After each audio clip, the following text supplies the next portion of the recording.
શ્રી વલ્લભાધીશ કી જય. જય શ્રી કૃષ્ણ. વાલ્હા વૈષ્ણવો, શ્રી વલ્લભના ચરણોમાં મારા દંડવત પ્રણામ. આજે આપણે એક વાર્તા બ્રાહ્મણી અડેલના વાસીની સાંભળીશું. જો તમે મારી ચેનલને સબસ્ક્રાઇબ ના કરી હોય તો આજે જ મારી ચેનલને સબસ્ક્રાઇબ કરી લેજો અને બેલ આઇકોન ચાલુ કરો, જેથી તમને આવનારા પ્રેરણાદાયક અને જીવન પરિવર્તનકારી કિસ્સાઓની માહિતી મળતી રહે. દરેક વૈષ્ણવોએ વિડીયોને બધા સાથે શેર કરવો, જેથી બીજા વૈષ્ણવોને પણ પુષ્ટિમાર્ગ વિશે માહિતી મળી શકે. આ બ્રાહ્મણીને માથે શ્રી મહાપ્રભુજીએ શ્રી બાલકૃષ્ણજીની સેવા પધરાવી આપી હતી. તેમની યથાશક્તિ સેવા કરતા તે નિષ્કચન હોવાથી શ્રી ઠાકોરજીના આગળ માટીના કુંજા જલથી ભરતા અને રસોઈમાં પણ માટીના પાત્ર રાખતા. જગાનો પણ સંકોચ હોવાથી એક જ જગ્યાએ રસોઈ અને મંદિર બંને હતા. આચાર થોડો તેમાં વળી વૃદ્ધાવસ્થાને લીધે થોડું દેખાતું હતું. આ પ્રમાણે તેના ઘરની વ્યવસ્થા જોઈને વૈષ્ણવો મનોમન ચર્ચા કરવા લાગ્યા કે શ્રી મહાપ્રભુજીએ શું જોઈને આ બાઈના માથે સેવા પધરાવી હશે. એ તો કંઈ સમજતી નથી. એક દિવસે શ્રી મહાપ્રભુજી તે ડોકરીના ગામથી 2 કોસ દૂર એક ગામમાં પધાર્યા હતા. ત્યાંથી આપ પાછા ફર્યા ત્યારે તે ડોકરીના ઘર આગળ થઈને નીકળ્યા. પોતાની સાથે જે વૈષ્ણવો હતા તેમણે વિનંતી કરી, મહારાજ, આપે જે બ્રાહ્મણીને માથે શ્રી બાલકૃષ્ણજીની સેવા પધરાવી આપી છે તે બ્રાહ્મણીનું ઘર આ છે, તેને ઘેર પધારીને આપ જુઓ કે તેનો આચાર કેવો છે. શ્રી મહાપ્રભુજી કૃપાસાગર છે, તેથી બ્રાહ્મણીના ઘરની અંદર પધાર્યા તે વખતે તે રસોઈ કરતા હતા. રોટી કરીને ઘીથી ચોપડી શ્રી ઠાકોરજીના આગળ ધરતા જાય.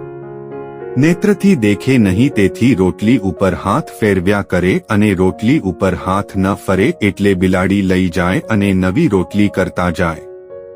શ્રી આચાર્યજી આપ ઊભા ઊભા જુએ છે. પોતે બ્રાહ્મણીને કહ્યું, હે બ્રાહ્મણી, તારી રાંધેલી રોટલી શ્રી ઠાકોરજી આરોગી લે છે, એ તારું પરમ સૌભાગ્ય છે.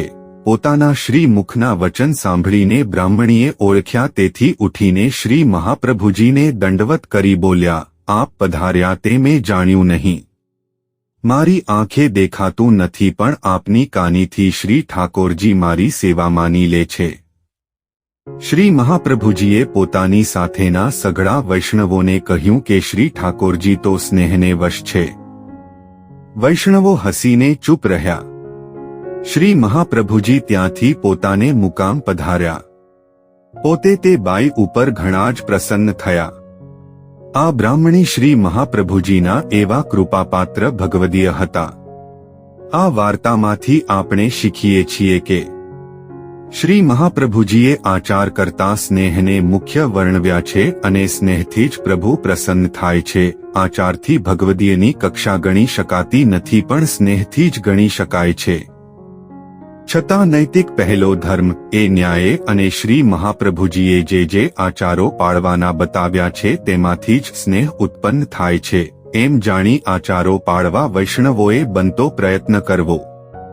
આ બાઈથી આચાર પડાતો નહોતો, માટે તે સચવાતો નહીં. જો આપણી પણ તેવી સ્થિતિ હોય તો આપણને પણ આચારની જરૂર નથી, પણ તેવી સ્થિતિ થવી આ કલિકાળમાં દુર્લભ છે.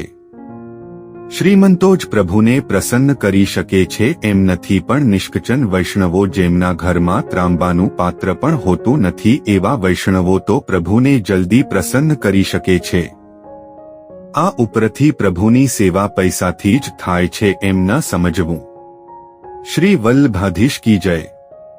જય શ્રી કૃષ્ણ. વાલ્હા વૈષ્ણવો, શ્રી વલ્લભના ચરણોમાં મારા દંડવત પ્રણામ.